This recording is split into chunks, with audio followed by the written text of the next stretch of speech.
Imagine waking up under a red sky, stepping outside, and taking a deep breath of fresh air on a world that was once entirely dead. I remember looking at a high-resolution rover image of the Martian desert last night and feeling an overwhelming sense of profound isolation. Today, the real documented science will show you exactly what it would take to terraform Mars.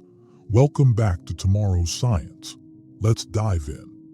Right now, Mars is a frozen desert with an atmosphere so thin your blood would literally boil if you stepped outside without a pressurized suit. The average temperature sits around -60 degrees Celsius, locking all of the planet's remaining water deep underground or at the frozen poles. To make this dead world habitable, we do not just need to build a few domes. We have to completely re-engineer a frozen planet from the core out. The absolute first step is warming the planet by artificially triggering a massive greenhouse effect using super greenhouse gases manufactured in Martian factories. Scientists have also proposed placing enormous orbital mirrors in space to focus concentrated sunlight directly onto the polar ice caps to melt them. Releasing all that trapped frozen carbon dioxide would thicken the atmosphere and trap enough heat to finally allow liquid water to flow across the surface. But there is a fatal flaw because Mars lost its magnetic field billions of years ago, meaning solar winds constantly strip away whatever atmosphere it builds up. To stop our new atmosphere from blowing away, we would need to construct a giant artificial magnetic shield in space at the Mars Lagrange point.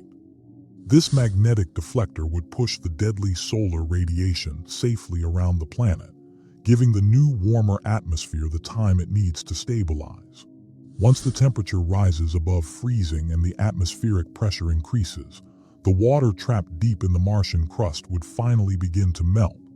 For the first time in over 3 billion years, dark rain clouds would gather over the red dust, and torrential storms would form vast shallow oceans. At this stage, you could walk on the surface without a pressurized suit, but the sky would still be red and you would still desperately need an oxygen mask. What the headlines are not telling you in 2026 is that our recent discoveries about Martian soil toxicity make this process far harder than anyone ever predicted. The dirt is laced with toxic chemicals called perchlorates that make growing earth plants instantly lethal without intense chemical purification. Before planting a single seed, humans would need to genetically engineer specific fungi to essentially wash these toxic chemicals right out of the dirt. To make the air breathable, we would have to seed the new oceans with genetically modified cyanobacteria engineered to consume the thick carbon dioxide. These microscopic organisms would slowly release oxygen into the atmosphere, mimicking the exact biological process that made Earth breathable billions of years ago. However, turning a heavy carbon dioxide atmosphere into a breathable oxygen mixture using only biology could easily take thousands of years to complete. Only after centuries of intense detoxification could we finally plant the first cold-resistant pine trees in the equatorial regions where temperatures are warmest. Slowly, the iconic red deserts would be replaced by sprawling green forests and deep blue oceans, fundamentally changing the face of the planet forever. Future generations would walk through thick woods that grew from soil that was completely sterile and dead just a few thousand years prior. But one crucial thing we can never terraform is gravity, as Mars will always have only 38% of the gravitational pull we experience on Earth. Generations of humans born on a terraformed Mars would grow significantly taller, developing lighter bone structures and entirely different physical capabilities. Over the centuries, the people walking those green Martian hills would physically adapt to their new world, becoming fundamentally different from humans on Earth. The sheer scale of energy required to achieve this planetary transformation is staggering, demanding advanced fusion reactors that we are only just beginning to develop. We would need to power thousands of atmospheric processing plants continuously for centuries without a single failure or interruption in the power grid. This makes terraforming not just a biological challenge, but the most massive industrial and engineering undertaking in the entire history of human civilization.